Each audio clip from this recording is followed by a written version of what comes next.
अस्सलाम वालेकुम रहमतुल्लाह। हरम शरीफ का एक दरवाज़ा है, लेकिन इस दरवाज़े की एक ख़ास बात है जो किसी दूसरे दरवाज़े की नहीं है। ये देखिएगा ज़रा, देखते जाइएगा ज़रा। ये बैतुल्लाह शरीफ है बग़ैर किसी आड़ के। और ये देखें, अगर आप गौर से देखें, तवाफ़ हो रहा, तवाफ़ हरम शरीफ में इस वक्त ज़ोरदार तवाफ़ चल रहा है।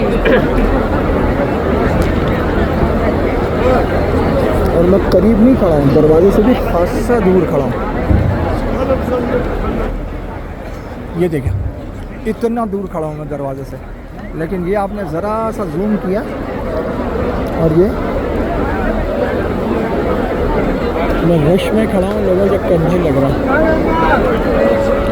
ये देखिए तवाफ़ चल रहा है। ये है बाब मलिक अब्दुल अज़ीज़, शाह अब्दुल अज़ीज़ गेट, किंग अब्दुल अज़ीज़ गेट। ये गेट है सबसे ज़्यादा करीब बैतुल्लाह इस गेट से है। आप दाखिल होते हैं और सीधी हरम शरीफ पे आपकी नज़र पड़ती है।